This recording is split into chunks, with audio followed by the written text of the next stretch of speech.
The only problem with Santino and Andy is this podcast. Okay, so things are a little different this week. Santino and I were both working on a fun project together earlier in the week, and that caused all of our schedules to be thrown off. I'm hoping in a future episode we can tell you about that fun project, but because of this scheduling conflict, it caused us not to be able to record a normal episode of the show. So, as we've mentioned before, the genesis of this podcast was another show that for one reason or another never made it into public circulation. But this week, we are bringing out one of those episodes from the vaults, from the shadows, from the dusty pile of unreleased projects, and we are releasing it here. Now, this was the first time we did one of these episodes, so you have to put up with us figuring out exactly what the show is going to be like. You could almost consider this a pilot episode of The Only Problem. This is what the network saw and then canceled the show, or, something like that. And in this inaugural episode of the show, we talk about the 1993 classic, The Fugitive, starring Harrison Ford. Also, one other little note, the production value of this episode is technically higher than you're used to on this show, and it will be higher for the foreseeable future. So if you love the lo-fi sound of the show, it'll be back next week.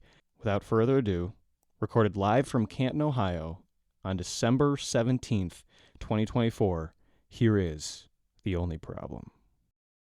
We're beginning a new semi-reoccurring thing on the show. Yeah, you could call it a segment, but it's going to take up the whole show. Yeah, it's a segment, and I don't know what to call it, because calling it movies Andy's never seen...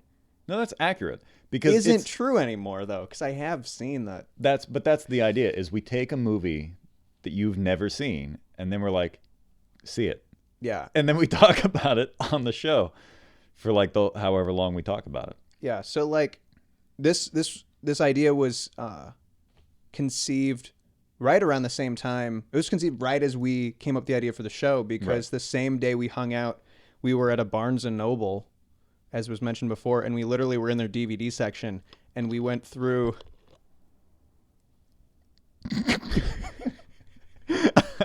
Oh, hold on. For the, what is that? ASMR. Hold on. Okay. He really does that when he drinks. Yeah. Everyone just listening to the show, they have no clue what just happened. They're just like, all of a sudden a squid came into the studio and just started going. Into our New England cottage. Yep. So we were at a Barnes & Noble, and we were literally in the DVD section, which isn't that big that said Barnes & Noble. And you were going through and going, have you seen this movie? Mm-hmm. And I'd go, no. Have you seen this movie? No. And then I'd be like, have you seen the Lego Batman movie? And you were like, no. So, well, and you also, to be fair, you went to the Criterion. They had like a small Criterion thing on the side. And you're like, how about have you seen Jim Jarmusch's movie? What about Scenes from a Marriage? And I'm like, no. So we have I haven't seen a lot of movies. That's what the moral of the story is. So we're going to go through classics, ? Well, what it's going to be is it's going to kind of swing wildly between classics that were like, how have you made it to 21 and not seen this movie? And then on the other end, we're going to just kind of dip our toes into like really obscure or really weird B movies and things that no one really has seen, but your life is somehow improved for having seen them. See, I think what a lot of people need to understand about me, because there's people who are like, how have you never seen Pulp Fiction? I was raised on Mystery Science Theater 3000. Right. And so I've seen... As were we both. Yeah. Almost a large portion of those. And so my taste is bad B movies. Mm-hmm. And so there's a lot of movies I would never of my own willpower see or necessarily want to see. So now Santino's forcing me to watch some movies. Yeah. And this week's movie was The Fugitive. The Fugitive, 1990 something. 4, I think. 94, 97. 1994, starring Harrison Ford, Tommy Lee Jones. That And one lady Julianne who Moore. looks really familiar from something. Is that Julianne Moore? Julianne Moore. This was her role was originally supposed to be bigger, and then they cut it out. We'll get into that a little bit later. But And who else is in it? well, Daniel Roebuck, Joe Pantoliano in a great small role. 1993. 1993. I was off by a year. 2 hours and 10 minutes. It has a 7.8 on IMDb. I watched it last night. I stayed up late to watch it. Oh, so you're I fresh. started at like 10.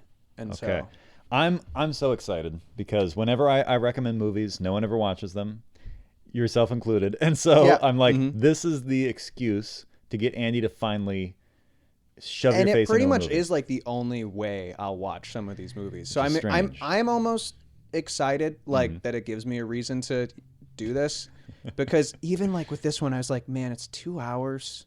I got to sit there. You got to commit. I just don't know. Maybe I'll break it up. And then I was like, no, I'm just going to you watch it don't all break it up. tonight. And spoiler alert, I really liked it. And I don't know if you like picked it with would Andy like this in mind or Partially. not. But I think if that was part of it, it was very well done because Yeah. I was like, I like this movie. It's a great it's movie. a chase movie with Tommy Lee Jones in it, which is kind of my favorite genre movie because that's No Country for Old Men. Is Yeah, Tommy yeah. Lee Jones being like, I haven't seen this before. So I liked it a lot. I mean, I don't know if I have more to say beyond that. we're gonna dig in. We're gonna dig in deep for sure. But like, okay, so first of all, I'm glad that you resisted the urge to break it up into pieces because anyone who does that earns my ire, and rightfully so, because movies are a story being told to you in a amount of time. It's a block of time, and to break up the momentum or suspense of whatever's going on, especially a thriller, that would have been detrimental to the movie. So kudos for not giving in to the laziness of going, well, maybe I'll watch a bit now and a bit later. Like that and people who watch movies in the daytime. Like they need Well, that to be, was they the need other a weird thing is firebomb like their I house. almost waited till this morning, and I was like, I cannot watch a movie at 8 o'clock in the morning. Nope. So it was way better to watch. I think movies are best watched like after 10:30. Absolutely. It's like when I first watched The Lost Boys, and like that's such a wonderful memory for some reason. It's That like was, what, when I 2 was years like, ago? yeah, it was a few years ago. It was like 'Cause you texted me 2022, about it. and I stayed up late to watch it, and it was like so fun. Yeah. I don't necessarily even think that's that great of a movie. It's fine. It's good. It's enjoyable. yeah. I think it's considered a classic amongst like horror fans. Yeah. So And like I had a good time watching it, and it was fun because I was like staying up, and like it's one of those movies where I had like no expectations for it. It's moving. It's moving all it's right. finally The it's starting to the get light's out of moving. my eyes. But like I had no expectations for it. I think I actually thought when I started watching it, I thought it was what's that one movie, The Warriors? Mm-hmm. And so when it started being vampires, I was like, "Let's go! This is awesome!" No, see that's an interesting. And we can point talk you about bring that up, movie too. maybe in like another. Yeah, that's one to talk about. And I had no for sure. expectations for The Fugitive. Like there was no. The best way to watch a movie. Yeah, I had no clue. I didn't look anything up about it. The only thing. Well, and I think I'm glad you didn't. Yeah. And I think maybe just to keep this like as effective as possible, we should maybe make it an unwritten rule that when Andy watches movies Andy's never seen, Andy doesn't look anything up. Yeah. He doesn't watch a trailer because that's the best way to watch any movie. Yeah, is I did cold. know something about it beforehand, and I knew it when I watched it, which is the train crash scene Right. and the visual effects involved with that. Oh, because you watch Corridor. Because I watched Corridor Crew, and I think from what I remember from Corridor Crew, they undersell how just breathtaking that scene is. Especially considering that I want to say 80 to 90% of the footage that they shot of the actual crash didn't end up being usable. So most of what you're seeing is miniatures and like composite, not even composite shots. It's like a live, I forget the actual the term for it, but it's not rear projection. It's actually front projection. It's that thing they did for the movie, Yeah. which it's like then it was a lost technology, and now it's Yeah. Well, and back? it's well, kind of. So originally, you had rear projection, and that was, Harryhausen. That was every driving scene, and that's straightforward. You have, you're basically a pane of glass, which is, it's not a pane of glass, but you have a translucent screen. You're projecting from behind, but there's quality loss when you do that. And some people like Jim Danforth were able to get it to a really high standard because you shoot on like 70 millimeter for what you're going to project, and then you project through like these really high quality lenses that he commissioned from like NASA to like use, and like it gets to the point where the rear projection gets really solid. But the technology they used on The Fugitive and on Army of Darkness and on a bunch of stuff from like the 80s to 90s was front projection. So you have like there's no data loss at all. There's no fidelity loss, I should say. I'm used to saying things in the digital world. There's no fidelity loss. And what it is, if I'm remembering correctly, because we both watched the same Corridor Crew thing, is that it's just one large, I forget if it's like 90-foot by 60-foot screen, something like that. This massive screen, and it's Scotch-Light. So it's like a retro-reflective material. It has a lot more to do with the light, and like the light being 99% manipulated when the filming happened and when the compositing happened. Exactly. Which... See, and that's part of what I love about this movie, too, and what I was just sitting there going, like, this is incredible, is just, and it's obvious, like, how practical that movie is. How, like, everything in that movie was, like, really captured. I mean, like, we're talking about a compositing shot, so obviously well, but the thing there's is, trickery. It's kind of a misnomer to label that a compositing shot, because you're getting it in camera. The thing that's on the screen is pre-filmed, but it's being captured in camera because it's 99% of the light you're projecting is being returned to the lens. So much so that the shadow that the actor is casting on the screen gets effectively blown out. Yeah. And it looks great. I mean, there's limitations, but and obviously it looks great. It was just like, there's especially like the shot when Tommy Lee Jones is in the helicopter and it's early on in the movie, and Harrison Ford's driving in the ambulance, and there's a shot where Tommy Lee Jones is in the helicopter and you can see the ambulance behind him, or like on the ground in one shot. And it's just, it just made me think like, wow, this is incredible. Like, and it made me think that, if there's anything that movies now are doing well and consistently, is they're making older movies look even better. Because that movie is just, I don't think like anyone, maybe when The Fugitive came out, was like, wow, what a completely visually stunning movie. But just with how like, and see, this is what I like. This is what I like in my movies, is like how you get over there.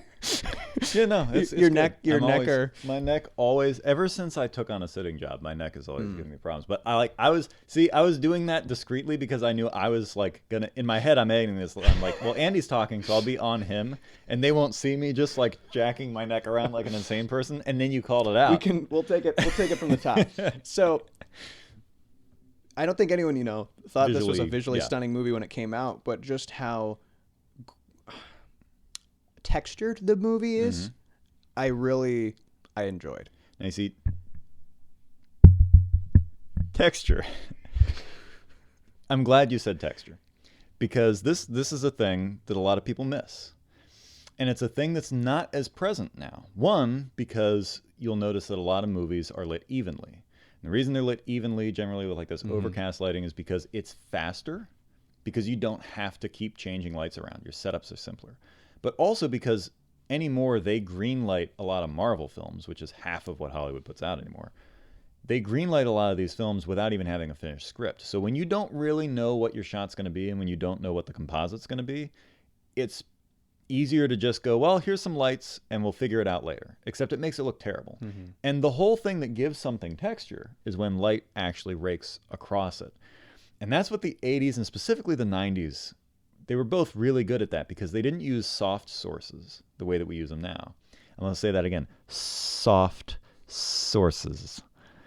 They used very hard sources because you didn't have LEDs. Yeah, that's something I noticed, is like this movie's like, you can tell they're blasting light on. Yeah. And like in very interesting ways. And you'll see that all over the 80s and 90s, which I'm sure was a thing that's like a feature that anyone notices immediately. But the reason is because they're using tungsten lights. And those things are huge and they take up a lot of power. and you just have to flood everything with it because your film stock is not as sensitive as digital. And what you'll notice is that movies over time, as film stock got more sensitive and then we went to digital, which is even more sensitive, movies just get dimmer and dimmer. And while light sensitivity is great, like we're shooting on the GH5, Yeah. and while it's a micro four thirds camera, it's still pretty light sensitive. Yeah, and it's a 7-year-old camera. Yeah, and it's pretty solid. If that were a full frame camera, it'd be even more light sensitive. But the thing is, once you get into light sensitivity like that, then there's this weird sense of both. I think it's a stylistic choice. Yeah. All of Hollywood tends to get homogenous. They start copying each other. If you look at, I'm gonna have to like pump the brakes on this because I get really excited about this kind of thing. I can see it. I like it. So one of the things that you're going to notice as we do this series of this experiment, if you will, is you're going to notice how cinematography has changed over the years, and you're going to notice trends. You're going to notice the minute a movie comes along and does something different, everybody else starts running in that direction. And there are two looks in cinematography that I love, and we just don't do it anymore. One is the way The Fugitive looks, which is like 80s, 90s, just no color correction in like the sense of imposing a tint. It's just what it is. Skin tones are skin tones. Blue is blue, red is red, green is green. It's just, here's the shot. And The Fugitive really looks like that because they shot just what you see is what you get, right? Like they just shot it. And then the other really cool thing that I love, which doesn't apply to The Fugitive, is once you get in the early to mid 2000s, there was this short window of time where everybody went nuts with digital intermediate and they started really imposing these hard color grades on things. But sometimes when they would roll it back and they didn't color grade too hard, there was I don't know if it was flashing or what they were doing with the film stock, but there was this really contrasty, kind of grainy, but kind of shimmery, glowy look that they would use on things. And you'll see it in Scream 4. You'll see it in like a lot of the Zack Snyder movies. You'll see it in like some of the mid Harry Potter movies, not the crappy ones, but like the middle of the Harry Potter movies. And that style is really cool to me, and we just don't use it anymore. And now we're in this murky style where, yeah, it's cool that we have light-sensitive cameras, but now we're using it as an excuse to just kind of not light things, and everything's just getting muddy, and I hate it. And it's a movie that doesn't, and all that we're talking about, I think is interesting. Like, and I kind of already said this. What we're noticing, I don't think is necessarily anything someone would have noticed when the movie first came out. Absolutely not. Like, or around that time, they wouldn't have been like, oh my goodness. But like now we can really see things, you know, like in their perspective, like you're talking about. Like, it's just interesting to me that like a feature that you and I love about this movie, obviously it was thought about. Like they thought about the cinematography, but like they weren't like, oh, let's do it this way so that in 30 years people will be. They just did it, is the thing. And that's, I think, what's really cool about The Fugitive specifically is that movie, and it's an overused term to say, oh, it's got a grit or a realism or whatever, but it does. There was a thing that we did to movies prior to the mid 2000s or late 2010s where we would just make a movie and we would make the cinematography fit the story. And you don't see that as much anymore. It still happens, but Hollywood and cinematographers in general tend to try to run after a trend. And so they tend to impose a look on a movie instead of allowing the movie to inform what it looks like. And the 90s especially had this just like, in general, I mean, there were certainly stylistic movies, Bringing Out the Dead, Seven, etc. But like most of the 90s, they just kind of went, here's your shot. And what was great about 90s cinematography, and especially that in The Fugitive, is they didn't let it get in the way. Like the cinematography almost felt like an afterthought. It's well composed, it's well exposed. That's all we're doing. We're just showing you in the most basic frame and the simplest way possible the information on screen that you need to see in order to understand the story. And that's, in a way, the best cinematography you could ever have because it just does its job. Yeah, there is no statement being made. I even, you know, thinking back on it, there are no like, oh wow shots. The closest is maybe like at the parade. There's a couple because Harrison Ford's fugitiving and Tommy Lee Jones is all over the place. Is trying to get out of there or trying to find him. And there almost was a shot where I was like, oh, they're gonna do something, and then they didn't, and I went, oh. And then there's kind of what I thought they were gonna do with the one shot where, you know, like you see Harrison Ford walking away and you see Tommy Lee Jones and some like visual irony or whatever. But like, well, there's that thing when Ford gets away and you see Tommy, they're in a 2-shot and Tommy Lee's in the back and he's like jumping up over a crowd to like try to see where he's at, and he's like in the foreground, he's just like, I'm gone, and you missed him by that much. Yeah, and there's also that with the staircase at the jail. Yep. Yeah, I really like that. And the other thing this movie has is personality, like people in it, but it's not like catchphrase. I mean, it kind of is with Tommy Lee Jones' character, but it's not like Tommy Lee Jones is playing a caricature of a guy. You know, like these characters actually have depth, and it's again like from a when you watch like more modern movies, there's just not that. It's like it's all quips, and it's almost a hard comparison to make with like this movie because like Tommy Lee Jones' character is hilarious. Everybody in his crew is pretty hilarious, and like their banter is insane, funny. But the movie still is like, oh, it's what's a tense, happening? serious movie, and yet they'll be in the middle of a scene and they'll make a joke, and it's like, I don't know, you can't do that anymore. Nah. I'm so glad that you're picking up on all these things because there's some things that are going to blow your mind about this movie that we're going to get into in a little bit. But I want you to continue to just like dig yourself into this hole of why you like the movie. Why I like the movie? Yeah. But we'll come back to that. Yeah. For sure. What we've talked about before, like just the look of it, because that's a huge thing with me in movies, and you know that the audience now knows that. Like that sort of grit texture. I think I've told you before, like. I want to taste the movie. I want to taste the movie. I need, even like we're talking about, where it might not be like the super intentional thing, but I need like, I can't do just the flat, boring thing. So that's a big thing, and that might sound silly. I think the story's really good. I like the story. I'm not one talking about not having expectations going into it. I really try as the audience member to not be the person who's like trying to guess where the story is going to go either. But I kind of let that slip when you can't help it sometimes. You meet the one guy in the first scene. I'm like, oh, he's evil seeming, and he's the guy who they make you think is the one who did it. I forget his name. Right. And so when you learn he's dead. You really feel, and like that's so like I was had by the movie because the movie wanted me to think it was him. So I liked that. Like I didn't really see it coming, but like who did what. The acting was really. I mean, it's Harrison Ford, and he's too old to be getting down with this stuff anymore. Every time you talk about Harrison Ford, the only thing I can think of is that every interview I've ever seen with him, somebody will give him a compliment. Like one time he was on Fallon. He's like, Oscar nominee. And he gets on and he goes, I didn't win. I didn't win. He's so grumpy. It's fantastic. And like I told my dad this because my dad came in and watched it a little bit with me. Has he ever seen it before? Yeah, he had. He told me when he went up though, he was like, let me know if they catch him or whatever. It's really funny. But what was I saying? Here's Ford. I was telling Dad about this. I don't think about movies so much. Like, this is an example of how much I don't think about movies. I was watching the movie. It was beginning. I was like, oh, it's Han Solo. This is fun. It's a different movie with Han Solo. And then he talked, and I remembered he played Indiana Jones. Right. Like, that's what... I was like, so I was kind of thinking, like, what else have I seen Harrison Ford in? Star Wars, obviously. And then he talked. And immediately, it was like, oh, yeah. Yeah. He did.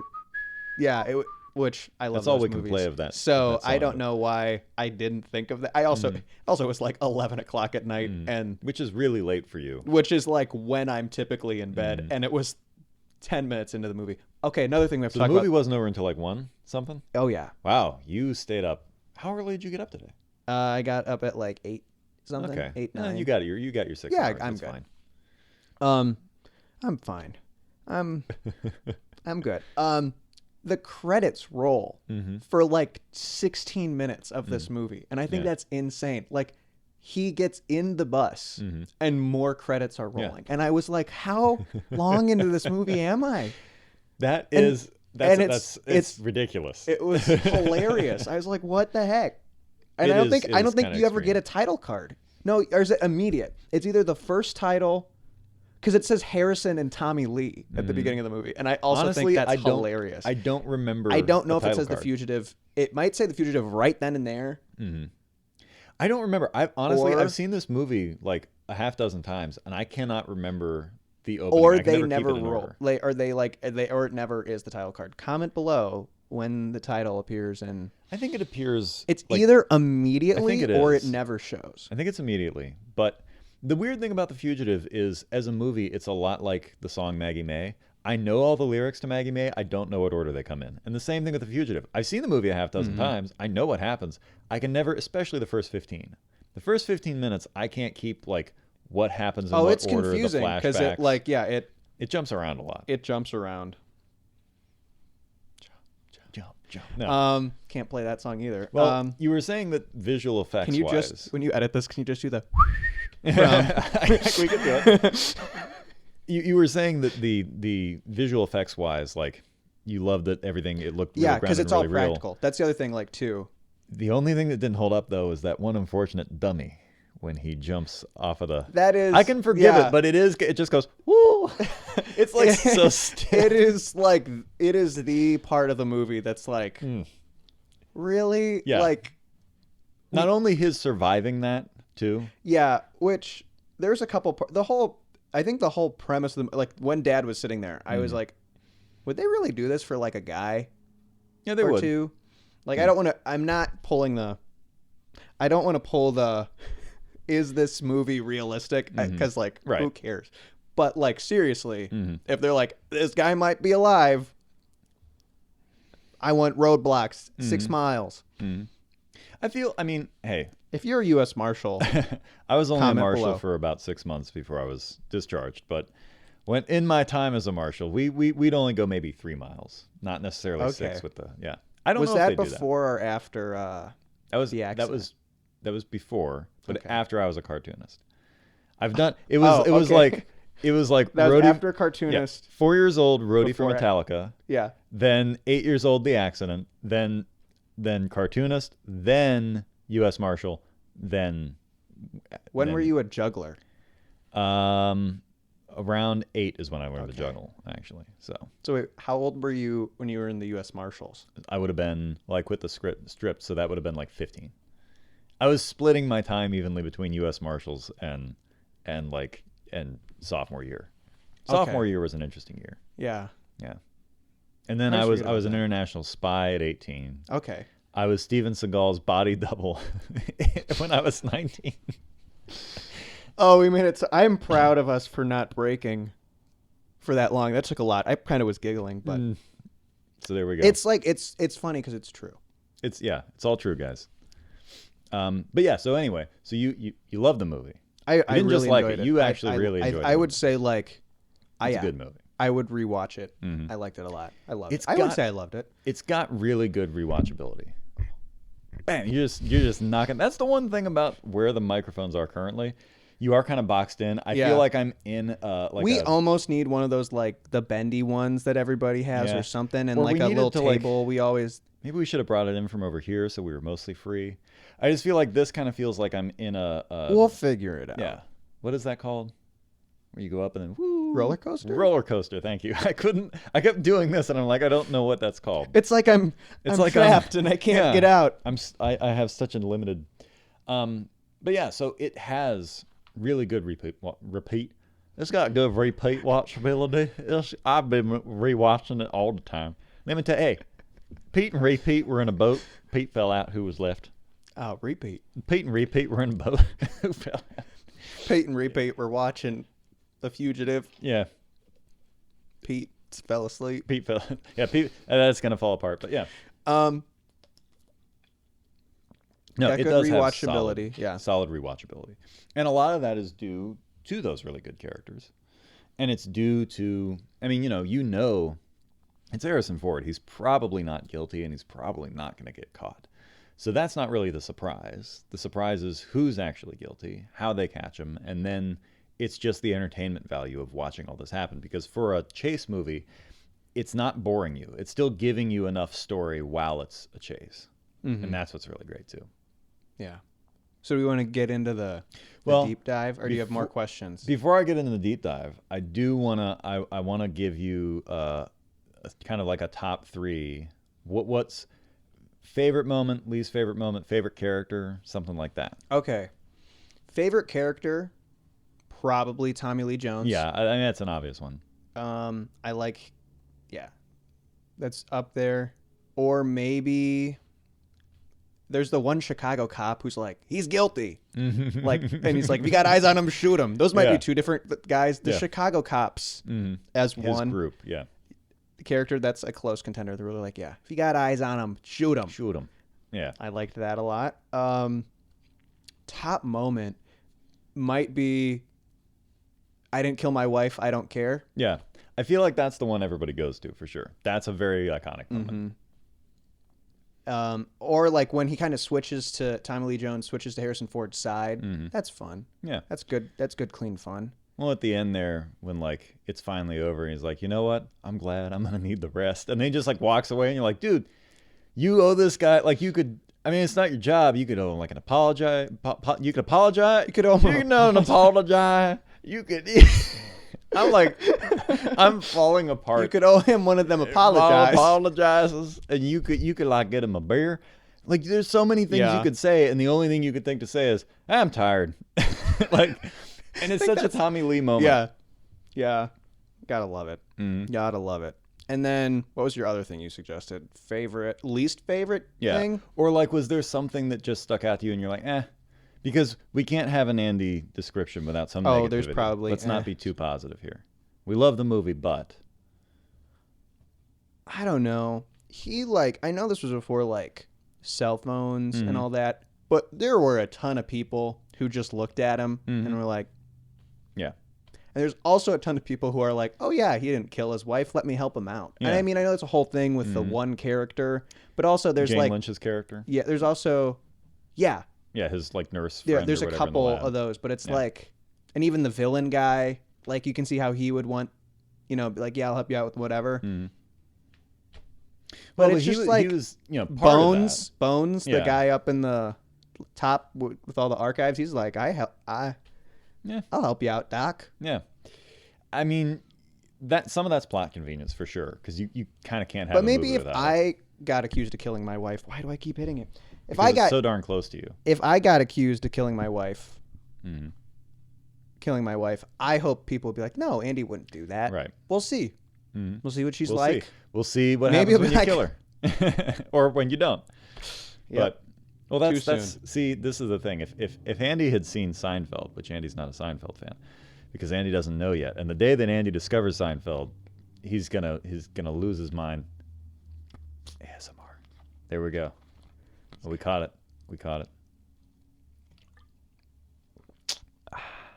This is like NPR. Yeah. They always talk very close to the mic. This is gonna make. And they do coffee sips. I just swallowed. I'm sorry, guys. Anyways. Yeah. What the heck was I saying?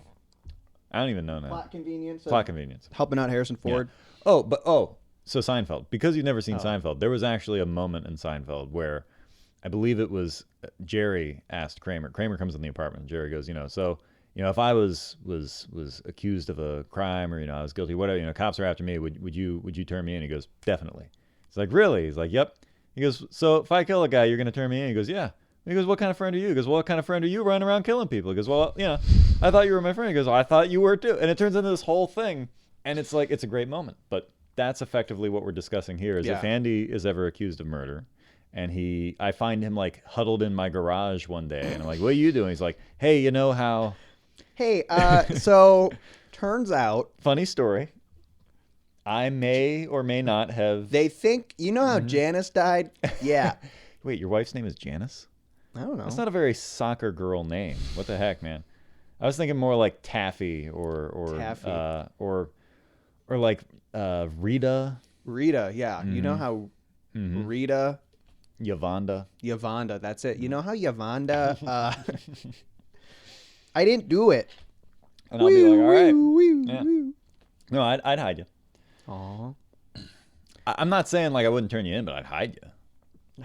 I'd hide you, and then I'd be like, cops, he's somewhere in the house. If you can find him, I I hit him guess, pretty good. I hit him pretty That's good. the other thing. Maybe this is more my like gripe with the movie. The fact villain guy who's actually evil, was like, I'm not gonna tell you where he is, and the U.S. Marshals are like, oh, okay.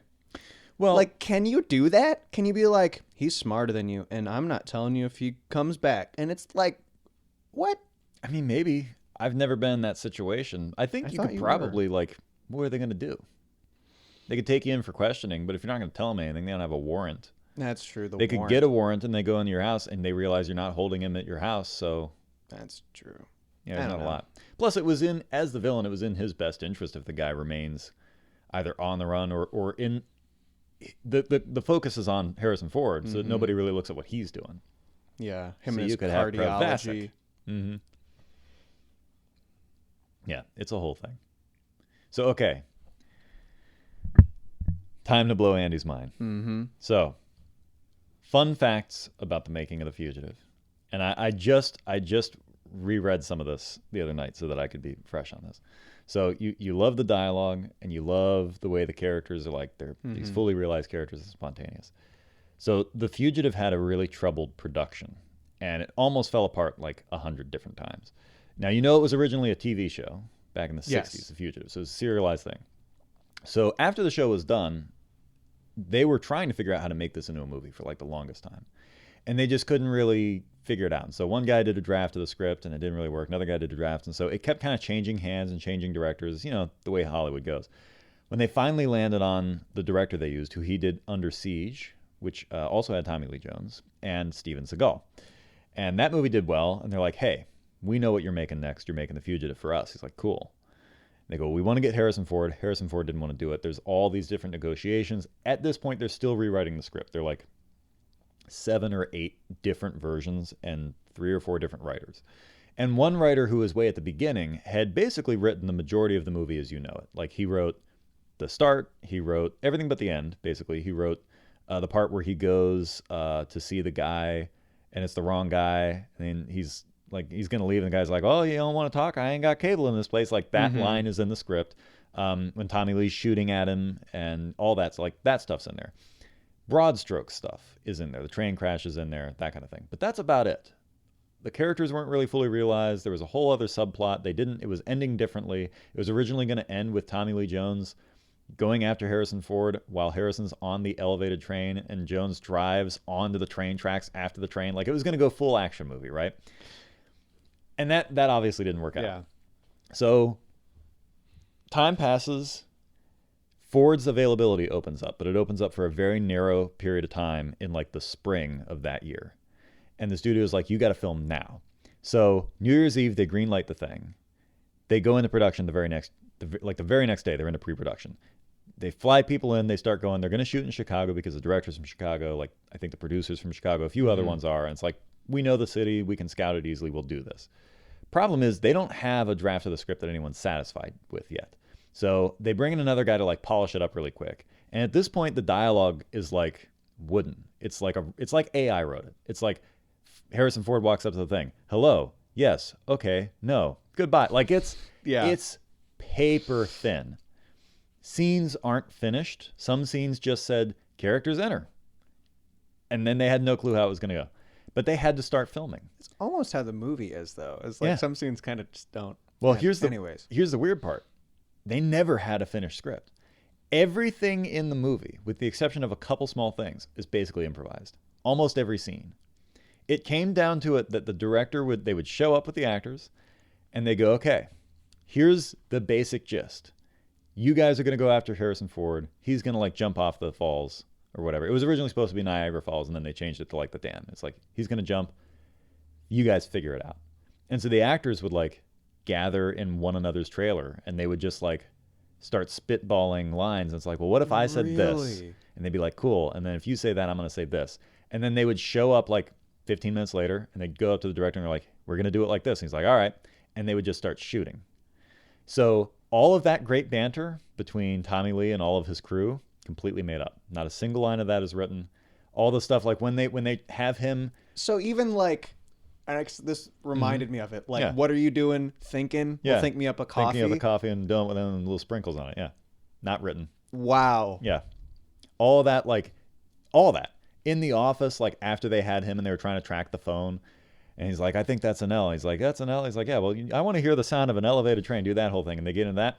All just improvised. Off the cuff. Improvised. Almost every scene. Additionally, No shot. yeah, another weird thing is, like, you had the I don't care line. That was written, but it had a bunch of extraneous stuff after it, so he just simplified it to I don't care. Like, that was it. Because it was I don't care, and then there was like a small, like, You can't sentence. handle the truth. Yeah, there was like a speech after it, and they were just like, screw it, just say this, and like he did, and it worked. The other weird thing is, like, the right before production, like right before they started filming, two big things happened. One, they fired the cinematographer and hired a new guy, and the guy that worked on the movie is, I think, the same cinematographer as Taxi Driver and a bunch of other stuff. And that cinematographer and the director did not get along, to the point where the cinematographer wouldn't spend his checks. And he kept telling the studio, look, I haven't spent the money. Just let me go. I don't want to be here. It isn't working. Wow. It's fine. Just let me go. That's a really, if that's the Taxi Driver one, it's a really, like, accomplished guy. Oh, yeah. He's an accomplished, he's got I want to look this up if I can. big credits to his name. And he hated it. He was miserable the whole time. And so there was constant arguments there. And then the other big shakeup was, remember I told you that Julianne Moore was originally supposed to have a bigger part. Right before they were filming, like a month before they were filming, for whatever reason, the studio was like, oh, Harrison Ford should have a love interest. And so they're like, wrote this thing into it where... For the movie about when his wife gets killed. His wife gets killed, and you're still mourning the death of your wife. What's his name? I don't have it yet. Oh. So they were originally going to fly with that, and Julianne Moore was going to be like this woman who, like, he shacks up with, and they have this whole romance, and she goes on the run with him, and it's this whole thing. And, like, a week before they were filming, Ford and a few other people went, no, this is stupid. He's mourning the loss of his wife. Why would he hook up with this woman? And so they cut her part down to the bone. I almost, like, felt like that's what it kept feeling like there was going to be something like that there, and it would have just felt so weird. Yeah, so they nixed that appropriately, because it shouldn't have been in the movie ever. And her part ended up just being a part that anybody could play. It was like, it was whatever. Yeah, because I recognized her. I don't know actors and actresses all that well, but I was like, Yeah. she's like a big actress, right? And they did nothing with her. Isn't she in, like, Fargo? She was in Hannibal. She replaced Jodie Foster. She was in Big Lebowski. She was in Jurassic Park 2, The Lost World. She's in a bunch of stuff. Like, she's a big deal. But in that movie, they just kind of went, we don't have anything for you anymore. You still want to be here? She's like, yeah, whatever. Michael Chapman was the DP. Yeah. And his credits include... Raging Bull, The Fugitive, Taxi The Last Driver. Detail, Taxi Driver. Mm-hmm.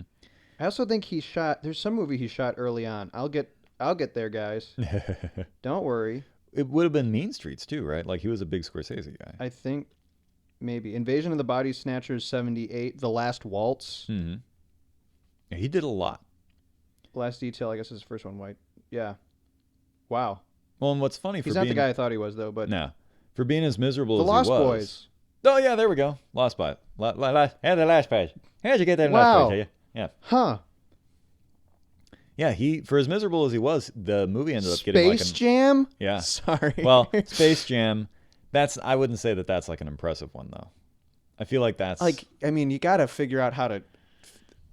Those Looney Tunes are short, so to fit them in the same frame as MJ, that, like, takes creativity. Sure, but, I think Space Jam would be the lowest on the totem of the things that I don't know. had credit for. In terms of, like, quality of movies, that is. Technical prowess, whatever, but quality. Either way, he was nominated for an Oscar for the movie, and, like, he's like, oh, I guess I was wrong. Because, like, he hated the movie. and then like, he gets the nomination. I'd somehow relate to just hating it, hating the press, and then, like, someone complimenting your work, and you'd be like, oh, Yeah. I guess it. So the movie was consistently behind. They were making stuff up on the fly. All the while, they're basically shooting in order because they're making stuff up, and because they still don't have an end for the movie. That whole, like, parade sequence, which is so cool, never in the script. They had the part in the script where, like, he's at the was it the train station, wherever the heck he is, and like Tommy Lee's shooting at him. He's got his foot like caught in the thing. That's like at the jail. But yeah. Jail, yeah. I couldn't. It looks like a train station. I can never remember what. Maybe it is. Maybe Probably. I lied. Whatever it is, he's stuck, and he's like shooting at him, and then he gets away. And in the script, it's just like, and they go outside, and he's gone. And they're like, well, where did he go? And they're like, we need some reason to show you like Chicago's big, and this is one guy. Yeah. And it just so happened to be that week they were filming, the St. Patrick's Day parade was going on. So they're like, hey, can we just go into the parade? And so they didn't have enough time to like get proper permits. So they like told one person who was in charge of it, hey, can we do this? And like, yeah. And then they just ran out with some cameras and a couple people. That's awesome. All those people are not extras. They're people who are actually in the parade. He's walking with the plumbers union. They didn't know it was him. After a while of filming, they started to kind of figure it out, but like no one was privy to it. Awesome. See, yeah. I kind of love this. Yeah. Like I love it even more now. Yeah. I think it won my heart. That's going to be our standard. Does it win my heart? Does it win Andy's heart? Yeah. Yes. The answer, yes. Yeah. And then I think the last and probably craziest thing, the last fun fact that I can deal with here is that so they were doing all that. They made it all up. They still didn't have an end. And now they've shot everything they can shoot. And so I think it was the director or maybe somebody else on the crew. Their either sister or cousin or something was a relative of theirs was like a nurse. And they're like, what could even be like, what's the plot here? Like, what's like the thing that we're doing, right? And she's like, well, what if it was like they were trying to like do some kind of clearance on some new drug and like they were screwing with the evidence. And he's like, all right, cool, let's do that. And so then they made that up. The guy who was originally going to play the villain, like halfway through shooting, got diagnosed with an inoperable brain tumor. So he left and they replaced him and reshot all his stuff with that guy who's from like Denmark. They flew him in at the last minute. He never read the script. He didn't really know what the movie was. They flew him into Chicago. He lands in Chicago. He meets the director. They put him through hair and makeup. Then they give him the script. And they're like, this is you. You're doing this. And then finally, they just kind of made up the end because they thought, well, he's at a hotel. There's like a lot of things you can do at a hotel. There's a roof, there's a basement, there's a whatever. Let's just have him fight at the hotel. And so they did that. And then in the end, they went, okay, we've got all this footage. The movie needs to come out in 3 months. It comes out in August. We were shooting all this time. We got 3 months. Or maybe a little more, maybe a little less. I don't remember the exact number, but it's like almost no time. And I think they had something like a half dozen editors and 16, I remember the number 16 assistant editors going through miles and miles of film and just editing as frantically as possible. And they made the deadline. And that's why partly why those opening credits go on so long, because half of it's editors, if you pay attention. It's just like edited. And the funny thing is, I think it won, or at least was nominated for Best Editing, Best Cinematography, Best Supporting Performance, like all these things. Yeah. And it's a classic movie. It's fantastic. And it should have been a train wreck. It should have been like Neil Breen level stupid. And almost everything was improvised. That's mind-blowing. I knew it was going to. This is why I was so excited. Wow. That's why I led with the feature. That is crazy. I like it. I mean, it shows you why have a script? Yeah, well, hey. Why are we bothering with that? But yeah, that is wild. Shows you like if you get a decent team together, and maybe not even a team that likes working together. Right. It was certainly a 1 in a million kind of, or 1 in 100. Yeah. It happens sometimes. You know, Ghostbusters was mostly made up. A few other movies are mostly made up, but although Ghostbusters, you can kind of tell. Most movies are made up. Yeah. You do realize they're not true stories, right? No, but they're not, improvised on the day usually. Unless it's Judd Apatow, in which case you just shoot with like 5 cameras and go make it up, but it doesn't matter. But it holds together. So really well. I really liked The Fugitive. Yeah. Andy is so like do you want like a star rating? How do we want to do that? I mean, because obviously we could do like a star rating, and then we could also do like, but does it win Andy's heart? Okay. Because there might be some things on this list that are objectively going to be bad movies, but they may win your heart just because they're fun. So like technically, I think it's a very well executed movie. Yeah. I mean, even knowing all that, like it's good looking. Yep. Good acting. So this would be, are we on a 5 or a 10? Let's do 10. Star? 10? Okay. So like, yeah. 8 or 9, maybe like 8. Yeah. I'll say 8 because I want to like 8 out of 10. I don't want to set the bar too high. Right. Or too low. 8 out of 10. And I it think wins is my reasonable. heart, Yeah. for sure. Mm-hmm. Wow. So we've. It's like, it's a very down-to-earth movie Mm-hmm. at a certain level, but at the same time, they're like in helicopters and like, Oh, there sure. he is, and he jumps off a dam. And Well, the dummy jumps off Yeah. the dam. so I liked it. I liked it a lot. I knew you would. I was hoping you would. Yeah, that's like, it was about halfway through. I was like, did Santino pick this because he thought I'd like it? Because if so, he nailed it. Yep. So I don't know really what else we can say with this. Is there any other tidbits? Any other? I mean, that was the majority. Why of do you them. like the movie? I mean, I think you've made it all of the all yeah. the above. I think we've made it abundantly clear why I like the movie. That's the danger of this particular segment is like you watch the movie and you can tell me why you like it, but then it opens the floodgate to me just being like, and let me tell you about all the things. No, that's why we're doing this. That is to open the floodgates is what we're doing this for. So, well, and they're going to probably be our longest episodes too. Maybe when we talk we about are this. like, Well, we're 57 minutes in. yeah. So, yeah, I think they could be. I think there's definitely movies we can talk about more than we've talked about The Fugitive. Oh, yeah. So, I don't know. I really just liked. I love movies that are this practical and like grounded, and that's like I said, movies today just make older ones look better to me because they're like that. Because there's no green screen, there's none of that, which sounds so like, oh, I know my movies, and but it really is just like, I don't know. I want it all just to be captured as it was. Yeah. And, I mean, there's I think often a perceived air of pretension when people say, well, we want practical effects, or we want this or that. It's like, yeah, what people mean when they say we want practical effects, they don't actually want practical effects. They just don't want to be aware of the trick. Movies are magic tricks. Yeah. And they just don't want to watch a bad magic trick. That's all. So, there were visual effects used in The Fugitive, but they're really good. And there are visual effects used in movies today that are really good, and you would have no clue that anything happened. Or you'd think they're practical. Right, or you'd think they're I practical. think an example of that, I don't know why this is the one that jumps to my mind, is like Vecna in Stranger Things, which has a practical base to it. Yeah, but they iced all over it so much But that he's almost not even there. But it's so good at times that you, for those who are trying to figure out the magic tricks. Yeah, and I would say for me too, I'll take the pretension.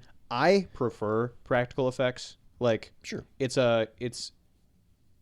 as the art form, like there's so much about that sort of like optical look that personally I just like a lot. Oh, yeah. So like the stuff that's in the old Universal movies and stuff like that, Universal monster movies and Universal in general. Yeah. But like I love that. So, well, and that also goes back to the texture that you were talking about. All those movies have that texture.